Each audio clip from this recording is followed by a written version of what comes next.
Hello everybody, good evening, welcome to the United Stands. I'm Mark Goldbridge and we are not used to Manchester United being top of any league, but the reality is last season Manchester United topped the league for games lost due to injury. This has to stop. Manchester United yet again looking at injury crisis across the whole team. Well, we're going to look at something that is unacceptable and we need to start talking about this. Maybe even set yourself a bit of homework because the research I've done probably only touches the sides. Last season, Erik ten Hag said the injury crisis was the equivalent of trying to swim with your hands tied behind your back. So why have we not released those hands? Why is it that Manchester United yet again are staring down the barrel of an injury crisis that could have been avoided? And why have we constructed a squad that actually, when you look at it, is very, very vulnerable to injuries for the rest of the season as well? Even simple things like our midfield quota, 3 of our 6 midfielders are 30 or over. One of them is a teenager. The other one is injury prone in Mason Mount, which leaves Ugarte the only one that's sort of in the age bracket with the right sort of injury history that you could rely on across the whole season. Done it at centre-back as well. Also the left-back situation. So my question is, why is this still happening and how do Manchester United stop it? And how have they wandered into a season where this is still happening? Because questions do need to be asked. Are you not tired, like I'm tired, of every day waking up and thinking, will there be another injury? Or every match going, there's 3 or 4 positions here that aren't right. We haven't got a left back. He's playing in that position. That's not him. It's a make-do centre-back pairing again. Why is it happening again? Why did we not figure this out over the summer? Why is it that it's still happening? Are we actually not making the progress we should be that Ineos want to make because we're hindered by our inability to move players on? Maybe that is the answer, but in the short term, no matter who the manager is again, you could replace Ten Hag and Ruud van Nistelrooy would still have these glaring issues. So what are Manchester United doing about it? Because I look at the current injury list, and I might miss some people out here, but Mainu, 19 years of age, played pretty much non-stop for a year, went to the Euros in the summer, was playing Thursday, Sunday and all that stuff. Is it any wonder that Mainu has picked up an injury? It's very much like Saka. At some point, Saka was going to miss games for Arsenal and may well miss the game against Liverpool tomorrow. But that was an inevitability because it's always going to happen. And Mainu was always going to happen. And did we not see that outcome? And what did we do about that outcome? It was obvious to me. You look, stay in the midfield. Mason Mount, last year, was it 4 separate injuries? 3 or 4, some might say 5. This season, has he had 2 separate injuries already? 1 in pre-season and then this one. It's an amazing amount of injuries that surely we didn't come into this season thinking suddenly Mason Mount's going to be fit. Surely we didn't do that. And let's not forget, we've got Casemiro and Eriksen who are not just 30. I think they're both like 32, aren't they? So they're playing a lot of games at the moment. How long before they start to pick injuries up in a very demanding area of the field? It's incredible that Bruno can play as many games as he can. But Ugarte and Bruno are probably the only 2 that you'd pin your hat on and say they probably could play 40 games this season. Well, successful teams want to play 60. So the setup of our midfield just isn't right, is it? On age at all and certain players who've got injuries. Also, that's the same at centre-back. Last season, how many different centre-back combinations did we play? And we all cried victim mentality, of course, because Martinez missed most of the season. Varane missed a lot of games, as did Maguire, as did Lindelof. Even Kambwala got injured.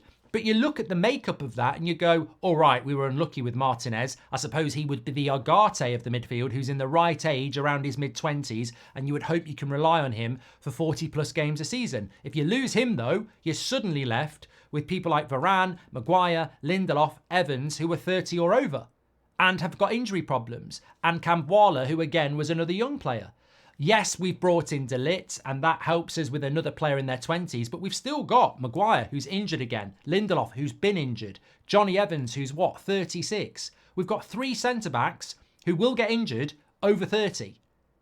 We've also got Yoro, who's come in a bit like Mainu as a teenager that will pick up injuries, and actually, apparently we bought him knowing that he had a bit of an injury. So for me, the midfield and the centre-back situation you've got half of both rosters are over 30, and then one of them on both rosters is a teenager. You can sort of see the vulnerability, even though you've got 6 in each position, 6 midfielders and 6 centre-backs.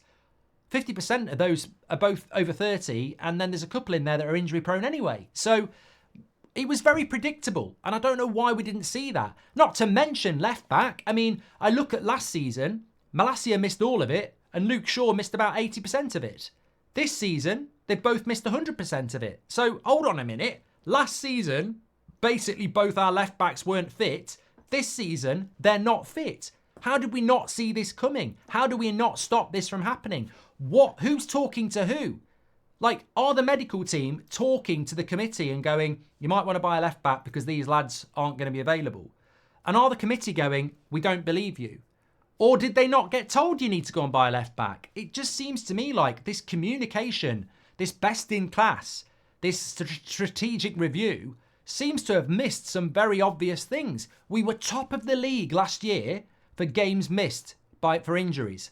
And this season, we're probably in the Champions League spots again, going for the title. We don't seem to have seen a lot of these things that were clearly going to come. And just to worry you a little bit more, Rasmus was at this club at 20, being overplayed, much the same as Mainu, and started to pick up muscle injuries. He missed the start of the season with a muscle injury. If Rasmus gets injured, Xerxes is not a striker. So what are we doing there? Is there a vulnerability there? The wings, you need 4 wingers. Anthony is injured. We've got Ahmad, Rashford and Garnacho. Well, Rashford and Garnacho are playing a lot of football. Garnacho's 20. Is it not conceivable that he might get an injury? Rashford has had problems in the past, as has Ahmad. So are we vulnerable there? We look at the situation and it has the potential to get worse. The fullback situation is incredible. We're literally playing our backup right back as a left back, and we have no backup fullback on either side, as we've already evidenced by putting people like Lindelof and Martinez at left back. This is not an excuse. This is not an excuse to bad results. Far from it. This is not about protecting the manager or protecting the players. This is about how does a football club that wants to be one of the best football clubs in the world still wander into a season with things we all knew were going to be vulnerabilities.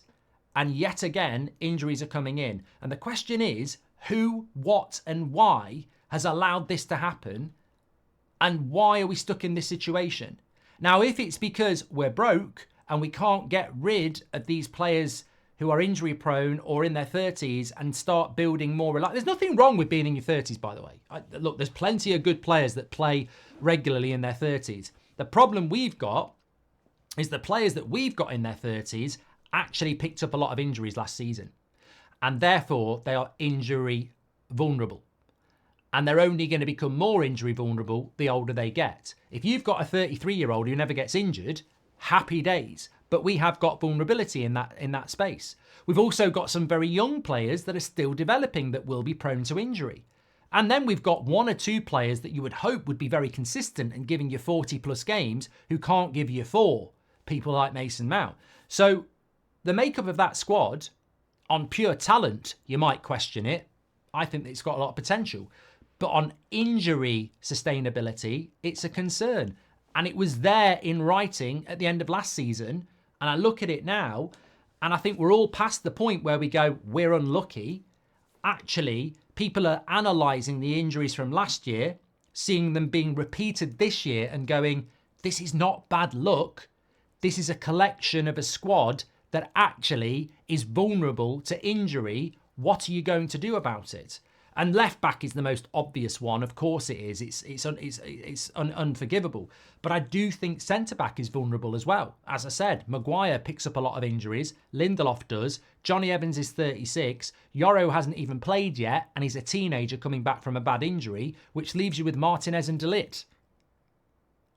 Midfield, Casemiro, Eriksen, good at the moment, but age profile, you're expecting injuries at some point. Mount can't stay fit. Agate's not settled yet, but probably looks the most reliable. Mainu's 19 and has picked up an injury from being overplayed. And then Bruno obviously is a bit robotic. So, yeah, all across the team, you look at it and you go, it's a good squad on paper, But there is vulnerability there, and we need to do better, because one of the best talents is availability. And we have actually got owners who are very big on conditioning. I mean, cycling's all about that. So this is an area that they need to sort out. And people will say, well, you can bring in all these doctors and physios, but you cannot polish a turd. And if you are a brilliant physician or a brilliant, doctor or whatever at sports science, etc., you can't magic a player who's injury prone to become less injury prone, especially when we want to play a style of football that's very much about running and high energy. So again, I still look at Manchester United in many areas and I go, I know where we want to go, but have we got the ingredients to get there? Because to go there, you've got to push through the barrier. You've got to be consistent. And consistency isn't just about turning up and playing well. It's also about turning up every week. What if you've got a player that when they play is decent, but they're not available? Harry Maguire was doing quite well until he got injured against Aston Villa. He disappears out the team. Someone has to step up.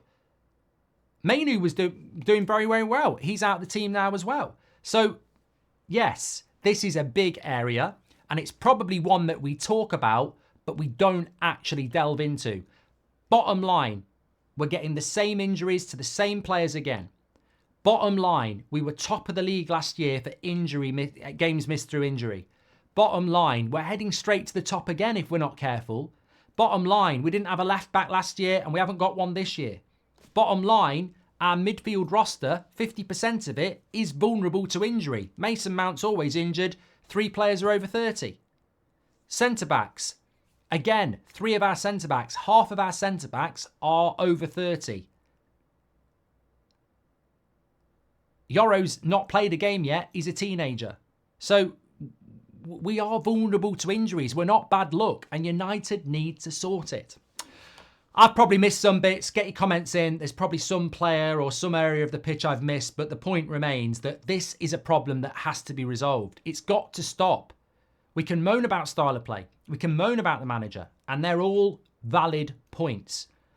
But if you bring the best manager in the world and you start playing the best style of football in the world, it will still fall down on what we've just discussed.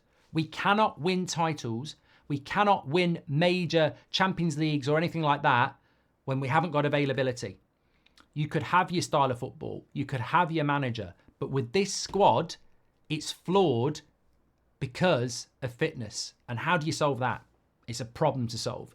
Get your comments in below. Make sure you smash a like on the video and subscribe. I'll speak to you on the next one.